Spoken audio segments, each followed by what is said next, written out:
A paz do Senhor Jesus a todos do canal Blinde o Coração e Receba Vida. Vamos dar continuidade aí à leitura da Bíblia. Nós lemos 1 Samuel, capítulo 4 e 5.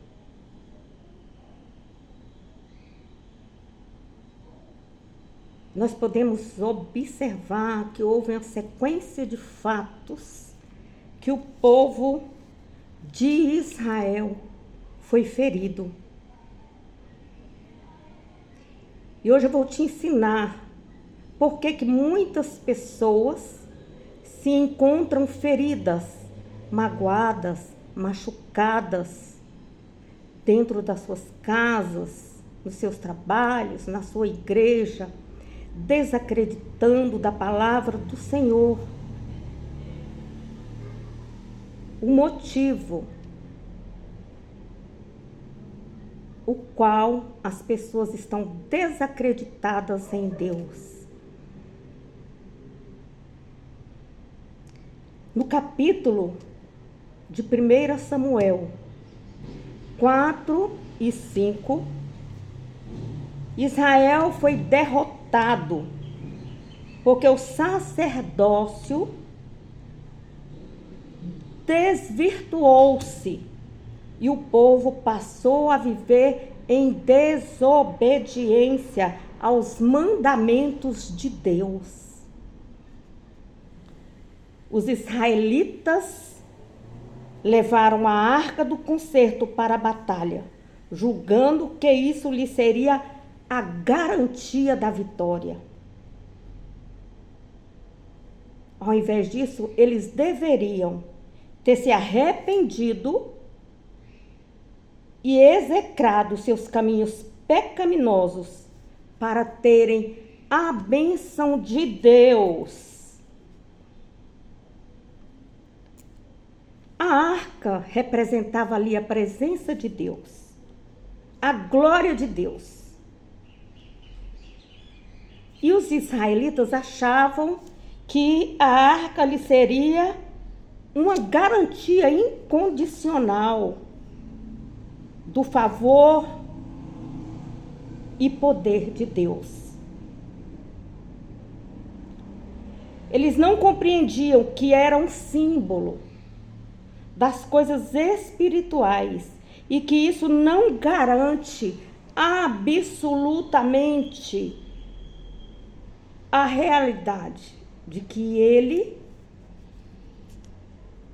era e representava a presença de Deus naquele lugar. Deus permaneceu com seu povo e permanecia somente com seu povo quando ele procurava manter a comunhão com ele, segundo o concerto.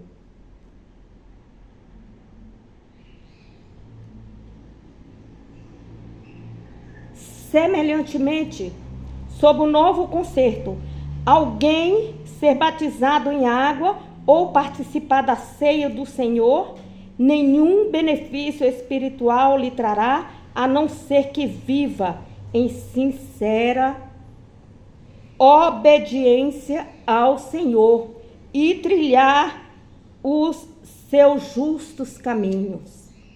Você viu aí Ófni e Finéias, que eles morreram. Eles foram castigados por causa que eles não obedeceram a Deus. Eles faziam coisas indevidas. E Deus já não habitava mais no coração de Ófni e Finéias. Os líderes dissolutos, que não têm a glória de Deus, o Senhor tratará com cada um como tratou aí com Israel.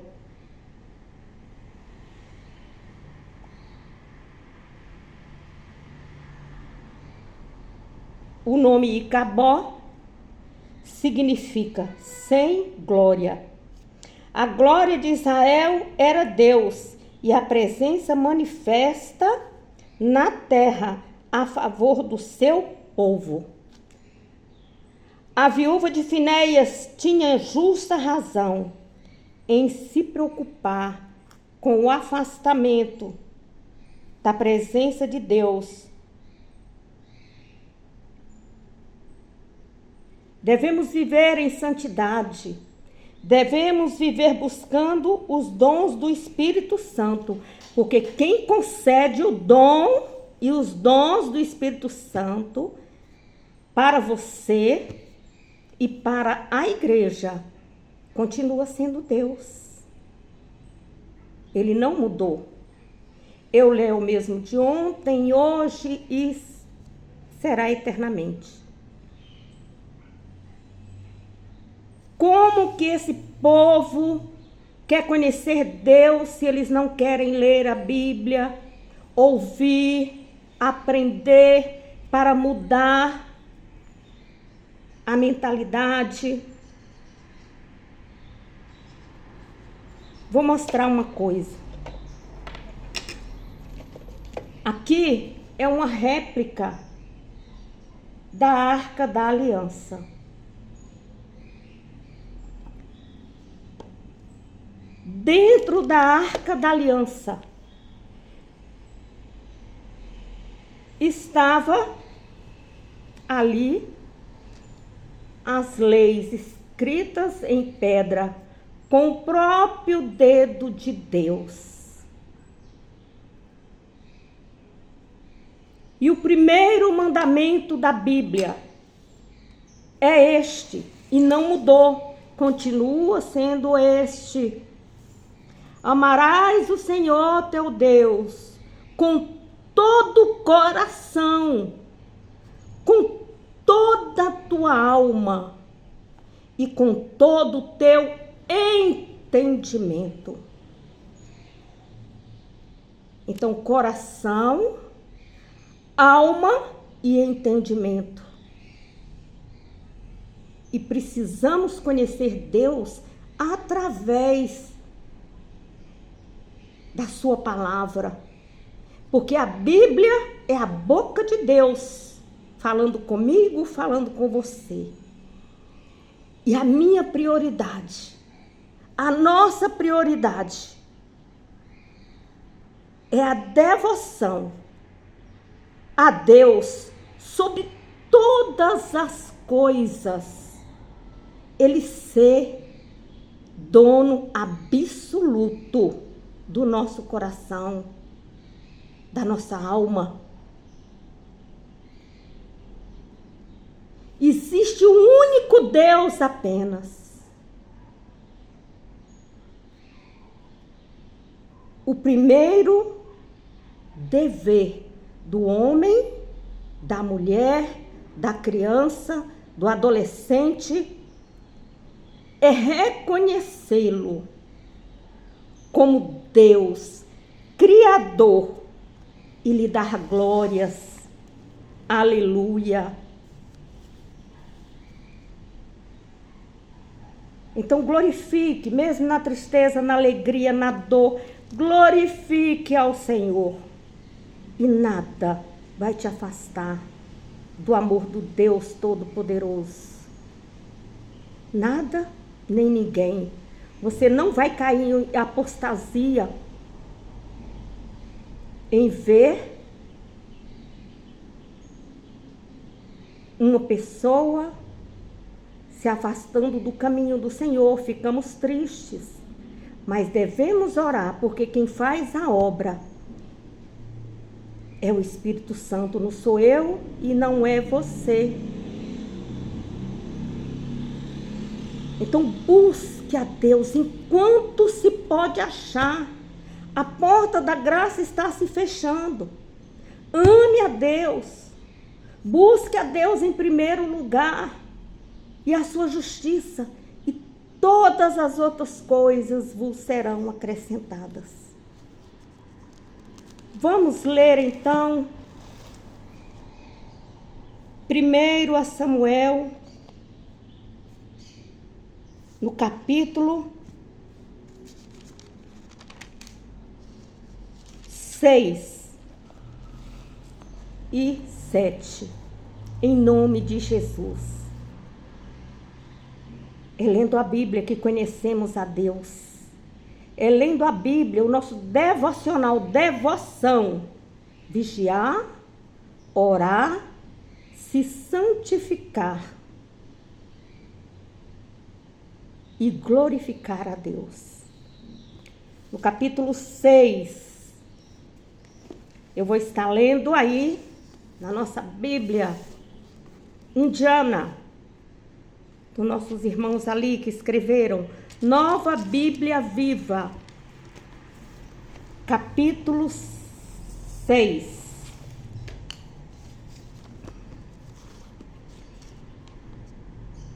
As portas de Jericó.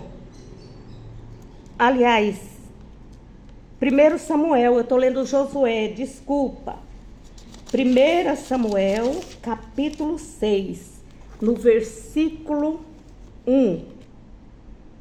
A arca do Senhor permaneceu 7 meses na terra dos filisteus. Então os filisteus chamaram seus sacerdotes e adivinhos e perguntaram: o que vamos fazer com a arca do Senhor? Diga-nos como devemos mandá-la de volta para a sua própria terra. Eles responderam: se vocês devolverem a arca de Deus, do Deus de Israel, não a devolvam simplesmente, mas mandem de volta com uma oferta pela culpa. Dessa maneira vocês serão curados e saberão porque Deus de Israel mandou a epidemia sobre vocês. Que oferta pela culpa devemos mandar? Os filisteus perguntaram.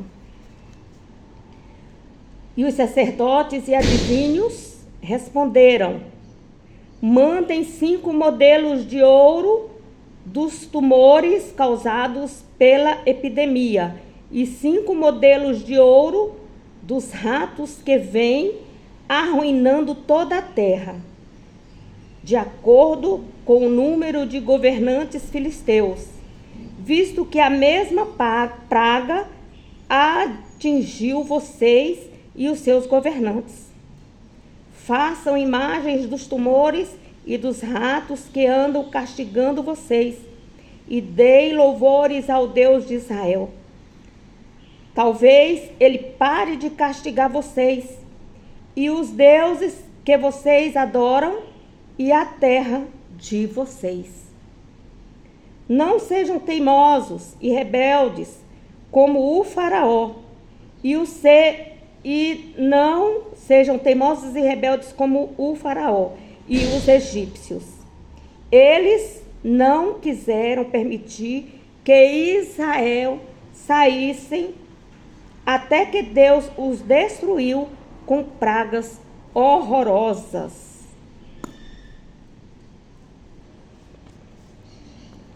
Agora, construam uma carroça nova e peguem 2 vacas novas que deram crias, mas que nunca antes puxaram uma carroça. Amarrem-nas à carroça, mas os bezerrinhos vocês levem para casa e prendam no curral. Coloquem a arca do Senhor sobre a carroça, ao lado de uma caixa com as ofertas pela culpa, com os modelos de ouro dos ratos e dos tumores, e deixe que as vacas sigam pelo caminho. Fiquem observando. Se elas cruzarem a fronteira da nossa terra e se dirigirem para Bet-Semes, então saberemos que foi o Senhor que trouxe este grande castigo sobre nós. Se não seguirem a revolta, eu tenho que voltar, irmãos, porque está passando carro toda hora, carro de som fazendo propaganda. Glória a Deus. Vamos continuar. Se não seguirem e voltarem os seus bezerros, então saberemos que não foi a sua mão que nos tocou e que a praga foi simples coincidência. E o povo fez conforme as instruções recebidas. Pegaram 2 vacas com os bezerrinhos novos, amarraram-nas a uma carroça, e seus bezerros ficaram presos no curral. Depois colocaram na carroça a arca do Senhor e a caixa com as imitações de ouro dos ratos e dos tumores. E de fato, as vacas seguiram diretamente pela estrada que vai para Bet-Semes e iam mugindo por todo o caminho, enquanto puxavam a carroça. Não se desviaram nem para a direita, nem para a esquerda. Os governantes filisteus foram atrás delas até as fronteiras de Bet-Seme. Os moradores de Bet-Semes estavam colhendo trigo no vale, e quando viram a arca, gritaram de muita alegria. A carroça entrou no campo de um homem chamado Josué e parou ao lado de uma grande pedra. Então o povo cortou em pedaços a madeira da carroça para fazer fogo, matou as vacas e a ofereceu como sacrifício queimado ao Senhor. Diversos homens da tribo de Levi retiraram a arca do Senhor e a caixa da carroça e as colocaram sobre a grande pedra. Naquele dia, o povo de Bet-Semes ofereceu sacrifícios queimados e outros sacrifícios ao Senhor. Depois que os 5 governantes filisteus viram tudo aquilo, voltaram a Ecrom naquele mesmo dia. Os 5 modelos de ouro dos tumores, enviados pelos filisteus como oferta ao Senhor pela culpa, eram presentes dos governantes das principais cidades, ou seja, Asdod, Gaza, Ascalon, Gate e Ecrom. Uma outra versão fala aí que esses tumores eram hemorroidas. O número de ratos de ouro para que a oferta a Deus pela culpa das outras cidades dos filisteus, que pertencia aos 5 governantes, tanto as cidades fortificadas como os povoados do interior, a grande rocha sobre a qual puseram a arca do Senhor ainda pode ser vista em Bet-Semes, no campo de Josué, até os dias de hoje, na época que este livro foi escrito. Porém, o Senhor matou 70 homens de Bet-Semes, porque olharam para dentro da arca do Senhor. E o povo chorou por causa das muitas pessoas que foram mortas pelo Senhor. Quem pode estar perante o Senhor? Este Deus Santo? Clamaram. A quem enviaremos a arca para que fique longe de nós? Assim mandaram mensageiros ao povo de Quiriate-Jearim, dizendo: os filisteus devolveram a arca do Senhor, desçam até aqui e levem a arca. Eles imploraram. Capítulo 7 de 1 a Samuel. Então os homens de Quiriate-Jearim vieram e levaram a arca do Senhor para a casa de Abinadab, que fica numa colina. Depois consagrara seu filho Eleazar para tomar conta da arca do Senhor. A arca permaneceu em Quiriate-Jearim por 20 anos, e durante esse tempo o povo todo de Israel vivia em grande tristeza, porque parecia que o Senhor tinha abandonado o seu povo. Então Samuel disse ao povo: se de fato vocês desejam voltar ao Senhor de todo o coração, joguem fora os seus deuses estrangeiros e as suas imagens de Astarote e consagrem-se ao Senhor. Tomem a decisão de servir somente ao Senhor. Então ele livrará vocês das mãos dos filisteus. Assim, os filhos de Israel destruíram suas imagens de Baal e de Asterote e adoraram somente ao Senhor. Samuel disse mais a eles: venham todo o povo de Israel a Mispa, e eu orarei ao Senhor a favor de vocês. Então eles se reuniram em Mispa numa grande cerimônia, tiraram água do poço e a derramaram perante o Senhor. Jejuaram o dia todo como sinal de arrependimento e disseram: temos pecado contra o Senhor. E foi em Mispa que Samuel se tornou juiz em Israel. Quando os filisteus souberam que os israelitas haviam se reunido em Mispa, os governantes dos filisteus chamaram os seus soldados e avançaram. Os israelitas ficaram com muito medo quando souberam que os filisteus estavam se aproximando. Não pare de clamar ao Senhor para que nos salve dos filisteus, imploravam a Samuel. Então Samuel pegou um cordeiro que ainda mamava e ofereceu como sacrifício queimado ao Senhor. E declarou ao Senhor para que ajudasse Israel. E o Senhor o atendeu.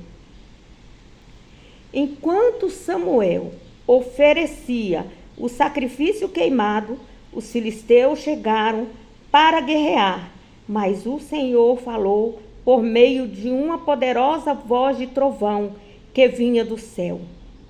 Houve tremenda confusão e eles ficaram em pânicos e foram derrotados pelos israelitas. Os soldados de Israel foram atrás deles, desde Mispa até perto de Bet-car, matando todos ao longo do caminho.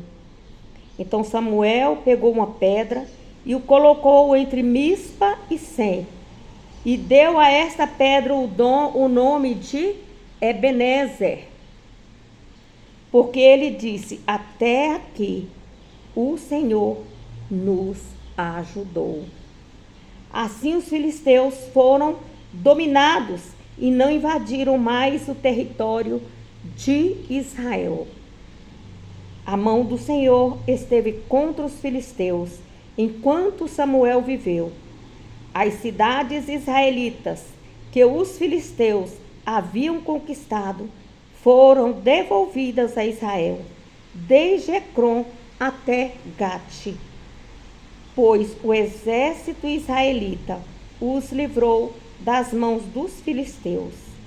E houve também paz entre Israel e os amorreus naqueles tempos. Samuel continuou como juiz de Israel pelo restante da sua vida. De ano em ano, viajava pelo país e estabelecia seu tribunal para resolver as questões de Israel.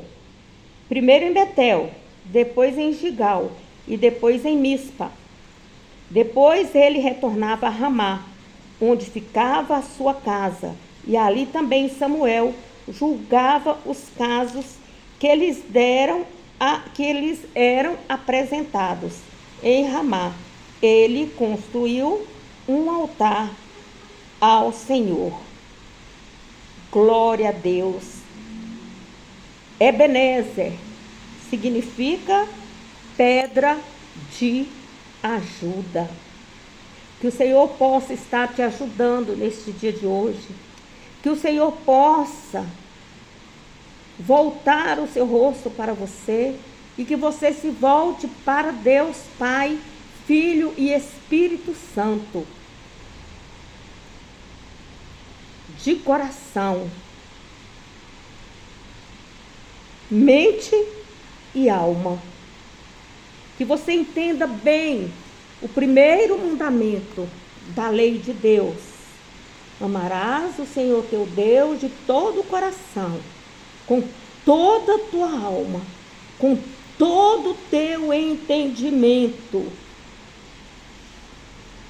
E faça os seus devocionais diários, constantes na presença do Senhor, de manhã, à tarde, à noite. Leia a Bíblia. Que Jesus te abençoe, te livre, te guarde de todo mal. Se Deus é por nós, quem será contra nós? E agindo Deus, quem impedirá? Ninguém. A vitória é nossa pelo sangue de Jesus. A vitória é nossa pelo sangue de Jesus. A vitória é nossa pelo sangue de Jesus.